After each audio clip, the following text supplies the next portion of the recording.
Nous sommes soldats, combattants pour crier sur le nom de Jésus, nous conquérons. Nous sommes vaillants, Vaillants, c'est de la parole au nom de Jésus, nous conquérons.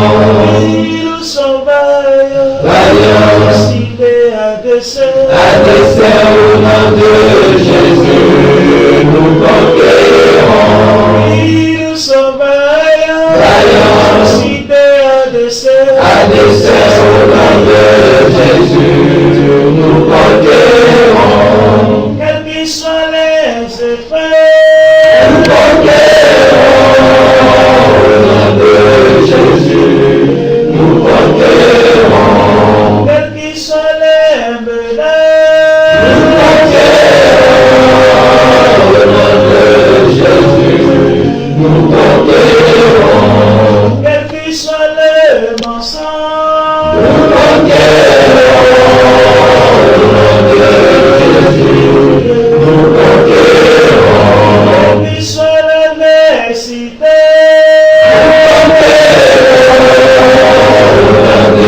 Jésus, nous conquérons.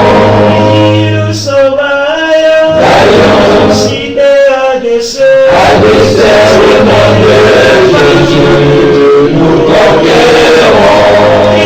Nous sommes vaillants, cités à dessein Au nom de Jésus, nous conquérons. Nous sommes vaillants, c'est de la parole Au nom de Jésus, nous conquérons. Nous sommes vaillants, cités à dessein Au nom de Jésus, nous conquérons. quels qu'ils soient les mensonges,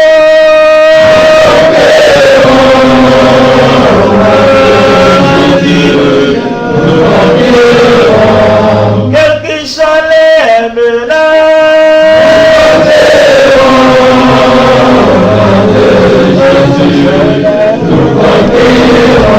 quels qu'ils soient l'adversité,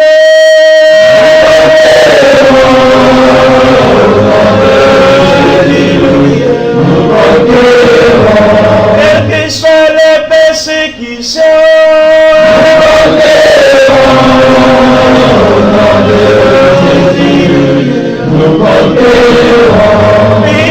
nous sommes vaillants, suscités à dessein. Au nom de Jésus, nous conquérons. Nous sommes vaillants, c'est de la parole Au nom de Jésus, nous conquérons.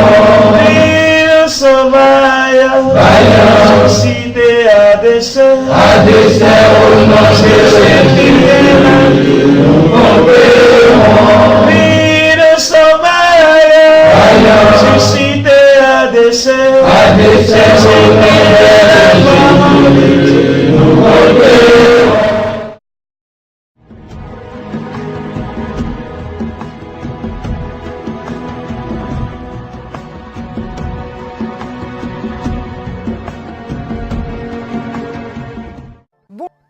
Bonjour à tous, bonjour à toutes et bienvenue dans Tech24. Au sommaire cette semaine. Et si demain nous étions tous des cyborgs, nous irons à la rencontre de Neil Harbisson, artiste cyborg reconnu comme tel par les autorités britanniques. On va s'interroger aussi sur les droits et les devoirs de ces êtres hybrides. Et puis on fera le point sur les dernières avancées en termes de technologie. Comment connecter le prochain milliard d'internautes? C'est la question sur laquelle planchent start-up, ONG, mais aussi géants de la Silicon Valley. Nous testerons une de ces solutions pratiques présentées au Mobile World Congress de Barcelone il y a quelques jours seulement. Démo à venir. Mais d'abord, c'est un homme qui écoute les couleurs, qui voit les sons Pour cause, il est artiste, assurément, mais surtout, est-il vraiment un homme? Pas tout à fait. Neil Harbisson s'est fait greffer en 2004 un œil cybernétique sur la tête. Cet cyborg lui permet de traduire les fréquences lumineuses en fréquences sonores. Depuis 12 ans, il repousse les limites des sens et fait avancer la réflexion sur l'augmentation de l'homme par la technologie. Julia Ziger l'a rencontré pour Tech24. Être un cyborg, qu'est-ce que ça veut vraiment dire pour lui? Le mot cyborg vient de la contraction de deux mots, cybernétique et organisme. Le cyborg est l'union des deux. Il y a différentes sortes d'unions, psychologiques, neurologiques ou biologiques.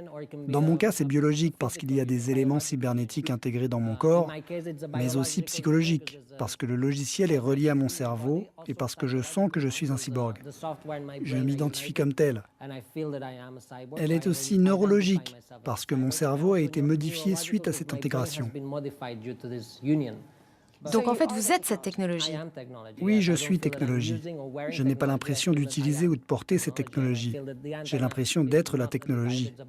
Je crois que l'antenne n'est pas un dispositif, c'est une partie de mon corps et qu'elle est le prolongement de mes sens. Alors dites-nous en plus sur cette antenne, racontez-nous comment ça marche. Elle détecte la couleur, la fréquence lumineuse de la couleur. Chaque couleur a sa propre fréquence. Celle du rouge est basse, celle de l'orange est plus élevée, le bleu beaucoup plus élevé. La fréquence varie en fonction de la couleur et émet des vibrations dans mon crâne. Et grâce à la conduction osseuse, je peux entendre le son qu'émettent les couleurs. C'est un nouveau sens. Et l'effet secondaire de ce nouveau sens, c'est que je peux entendre les couleurs. Donc vous n'êtes pas seulement un cyborg, vous êtes aussi un homme augmenté parce que vous percevez davantage que les autres êtres humains. Je ne me perçois pas comme un homme augmenté. Je suis l'égal de toutes les autres espèces animales. J'aime bien qu'on me qualifie d'organisme vivant et non pas d'être humain. Voilà pourquoi je me sens vraiment cyborg. Si on se compare à certains animaux, alors ça devient normal de percevoir les ultraviolets, par exemple. Il y a beaucoup de sensations que nous pourrions qualifier de surnaturelles, mais cela n'a rien à voir. Elles existent bel et bien chez d'autres espèces. Et c'est pour ça que vous avez choisi une antenne? Oui, aussi parce que c'est quelque chose qui existe aussi chez d'autres espèces animales. Je crois que nous allons croiser de plus en plus de personnes qui vont intégrer d'autres éléments à leur corps et qui vont expérimenter de nouveaux sens. Vous pensez que ces implants vont se généraliser? Oui, je crois que nous vivons une transition. Nous nous habituons à porter sur nous des technologies ou à être psychologiquement reliés à la technologie. La plupart des gens qui nous écoutent en ce moment sont des cyborgs technologiques. Quand leur téléphone portable est à court de batterie, par exemple, ils disent « je n'ai plus de batterie » et non pas « mon portable est déchargé ». C'est un signe évident. Oui, un signe de cette transition en cours.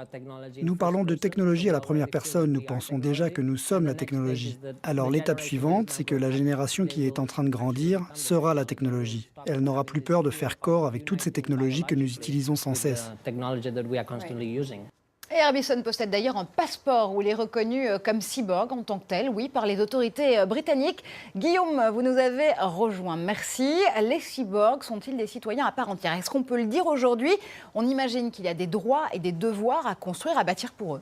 Des citoyens à part entière, mais avec parfois un quotidien difficile. D'ailleurs, Neil Harbisson le confesse, lorsqu'il va au cinéma, on lui pose beaucoup de questions, on a peur qu'il copie le film et qu'il le diffuse ensuite sur Internet. D'ailleurs, il a rejoint une Cyborg Foundation qui se trouve à Barcelone pour défendre le droit des cyborgs. Ce qui est intéressant aujourd'hui, c'est de se poser la question, est-ce qu'on pourra un jour se passer des prothèses? En fait, on se rend compte, il y a une étude très intéressante de l'université de New Wales à Sydney qui explique qu'en 2050, un citoyen sur deux souffrira de myopie, aura des capacités auditives inférieures à celles que l'on a aujourd'hui, et en même temps, on a des prothèses de plus en plus intéressantes, de plus en plus perfectionnées. J'étais surpris au Salon du Mobile de Barcelone de voir cette prothèse auditive que l'on peut commander de son téléphone portable. Sony travaille sur un prototype d'une autre oreillette qui va vous guider, qui va vous permettre d'envoyer des SMS. Bref, il y a un droit en devenir. Ce droit en devenir, il était très bien résumé par l'avocat spécialisé en nouvelles technologies, Alain Bensoussan, qui explique qu'à l'avenir, d'ici 5 à 10 ans, lorsqu'on aura un corps potentiellement totalement fabriqué à partir de prothèses de différents pays, eh bien, quelle nationalité aura-t-on? Aura-t-on la nationalité de son lieu de naissance, du lieu de l'opération, du lieu de fabrication des pièces? Bref, tout est à inventer, c'est passionnant. C'est un futur en effet très proche, notamment en termes d'applications militaires, puisque la DARPA américaine est en train de travailler sur un implant neuronal pour pouvoir guider les soldats, eux humains pour le coup, mais les soldats à distance. On se dit quoi, que Terminator est déjà là ? On n'en est pas loin. En fait, c'est pas Skynet non plus. Hein. On n'en est pas loin. Ce qui est intéressant, c'est de voir que la frontière entre l'homme et la machine s'atténue de plus en plus. Elle n'a jamais été aussi fine. Ce projet dont vous parlez, il s'appelle Neural Engineering System Design. Il a quand même été doté de 60 millions de dollars sur 4 ans. Et cette prothèse, en fait, pourra un jour se connecter à tous nos neurones pour connaître à la fois le degré d'excitation, de stress du soldat pour éventuellement envoyer des renforts, mais également le guider à distance, lui préciser où sont les ennemis, par exemple. Aujourd'hui, c'est un peu comme si vous aviez une tour de contrôle à distance qui est bienveillante. On ne peut pas s'empêcher de se demander jusqu'à quand elle sera bienveillante, si quelqu'un ne va pas prendre le contrôle de votre cerveau. Et puis, surtout, ce cerveau avec l'électronique, il va être de plus en plus relié. En fait, ce qui est intéressant, c'est de suivre les prophéties de Peter Diamandis, vous savez, le directeur de la Singularity University. Lui, il dit qu'en 2035, eh bien, tous les cerveaux seront potentiellement reliés à Internet. Cette frontière ténue, elle s'observe aussi à travers les derniers robots de Boston Dynamics. Vous savez, ces robots qui ont été inventés par la DARPA, qui ont été rachetés par Google. Là, on voit des robots qui se tiennent debout comme des êtres humains, qui peuvent se relever. Donc, une apparence humaine et une force surhumaine. Et Guillaume, d'ailleurs, vous aussi, vous étiez fait implanter une puce RFID, c'était en juin dernier, sur la scène de Futur en scène à Paris. Concrètement, aujourd'hui, qu'est-ce que vous pouvez faire avec cette puce ? Honnêtement, en France, pas grand-chose. En fait, il a fallu que je me déplace à Stockholm, à une cyborg party, un cyborg meet-up, en fait, pour pouvoir ouvrir une porte grâce à la technologie NFC qui est présente dans cette puce. Vous savez que c'est en Suède qu'il y a une société Epicenter qui permet à ses employés d'ouvrir ou de fermer les portes grâce à cette technologie. C'est la même chose en discothèque. En France, on est en retard sur cette technologie, si on peut dire. D'ailleurs, j'ai appelé plusieurs organismes comme Vélib. C'est pas encore possible de louer son vélo, j'ai encore ma carte Vélib traditionnelle. Ce qui est plus intéressant, c'est d'avoir rejoint un petit peu en observateur une communauté très intéressante. La communauté des technoprog, en fait, elle est présente sur Facebook. Il y a certains de ces implantés qui soutiennent Zlatan Istavan. C'est un candidat transhumaniste à la Maison-Blanche. Il se trouve que ce candidat, il est par ailleurs libertarien. On voit bien chez cette communauté une volonté de repousser en fait les limites du réel. Et pour l'instant, très peu de choses, mais envie peut-être de découvrir d'autres choses à l'avenir. Guillaume Gralet, journaliste augmenté. Merci. Et tout de suite, c'est Test 24.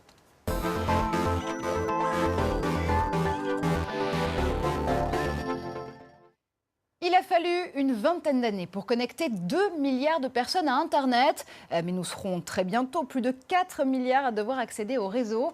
Une question qui taraude donc les ONG, les startups et même les géants du secteur. Comment connecter ces prochains milliards d'internautes ? Guillaume, vous étiez il y a quelques jours, quelques semaines même, au Mobile World Congress de Barcelone. Vous avez repéré sur place une solution très pratique et surtout à moindre coût.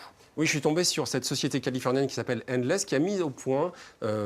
à votre avis, à quoi ça ressemble, ça ? C'est une petite sphère de connexion, j'imagine aussi. Voilà, ils expliquent que ça remplacera un ordinateur. Ils expliquent qu'il y a 5 milliards de terriens qui sont privés d'ordinateurs et c'est leur cible à travers cette boule. Alors, il faut quand même la connecter à un écran pour qu'elle puisse fonctionner, également à de l'électricité. Mais on a quelque chose qui va vous permettre d'avoir accès à un operating system Linux. Système d'exploitation. Un système d'exploitation, pardon.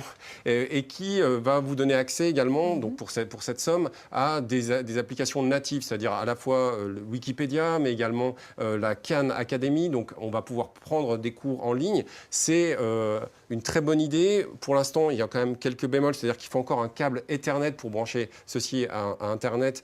Il y aura à l'avenir une version totalement Wi-Fi, mais on voit bien qu'il y a une vraie volonté de la part des industriels de conquérir cette fameuse terre vierge des 5 milliards de non-possesseurs d'ordinateurs et en tout cas de la moitié de la population n'a pas encore accès à Internet. Allez, très très rapidement, on se souvient que Facebook aussi s'est lancé dans cette bataille, dans ce défi justement de connecter ce prochain milliard d'internautes. Il propose des solutions, notamment en Inde, mais là cette fois-ci c'est le gouvernement indien qui n'est pas d'accord. Oui, il y a un double mouvement en Inde. Il y a à la fois le lancement d'un smartphone à 3,65 $. On a fait la conversion, en fait c'est 251 roupies, c'est d'ailleurs le nom de ce smartphone qui donne accès à beaucoup d'applications, un peu comparables à celles d'un ordinateur. Et d'ailleurs, cette initiative, elle est soutenue par le Premier ministre indien, par Modi, avec le Make in India. Et en même temps, l'Inde, les autorités indiennes refusent l'offre de Facebook de connecter gratuitement une partie de la population à travers une connexion à Facebook, mais aussi à travers des services basiques. En fait, on voit bien que la connexion Internet est également un enjeu de souveraineté nationale. Ça n'a pas échappé au gouvernement indien. Et Facebook s'est vu refuser cet accès. C'est assez rare pour être souligné. Et ça va être intéressant à suivre le succès de ce fameux smartphone 251. Allez, quoi qu'il en soit, internaute ou cyborg, aux armes citoyens, ce sera le maître mot de cette émission. Merci à vous de l'avoir suivi. On se retrouve très bientôt sur Facebook et sur Twitter avec le hashtag Tech24 à la fin de vos messages pour commenter ensemble l'actu numérique. Restez connectés. Pour ouvrir cette séquence test, on part en Australie où des chercheurs viennent de mettre au point une moelle épinière bionique. Elle permettra de contrôler par la pensée des prothèses robotisées. Christophe Dansette. Il n'est pas plus grand qu'un trombone. Les chercheurs de l'université de Melbourne l'ont baptisé le Stendrod. Pour les handicapés moteurs, cette technologie pourrait représenter un immense espoir. Cela permettra à des gens avec des paralysies, qu'ils soient quadraplégiques ou paraplégiques, d'utiliser des technologies de mouvement sans utiliser leurs mains, sans utiliser autre chose que leur cerveau. Car d'autres moyens existent pour aider les paraplégiques. Exemple, ce Mindwalker qui permet d'animer un exosquelette. Problème, pour le contrôler, il faut un dispositif important avec ce bonnet et ses diodes. Le Stendrod, lui, est directement implanté dans les vaisseaux sanguins du cerveau. Pas besoin non plus de chirurgie importante. Le Stendrod est implanté à partir d'une toute petite incision dans le cou. Ensuite, on le fait monter dans le cerveau. Et les électrodes qui sont présentes sur le Stendrod enregistrent l'activité cérébrale du cortex, la zone contrôlant les mouvements. Et l'objectif est bien sûr d'utiliser ces signaux pour pouvoir bouger un bras bionique ou même une chaise roulante. Pour l'instant, le Stendrod n'a été testé que sur des moutons. Les essais sur les humains doivent commencer l'année prochaine pour une possible commercialisation en 2022. Cela coûtera tout de même 10 à 15 000 euros.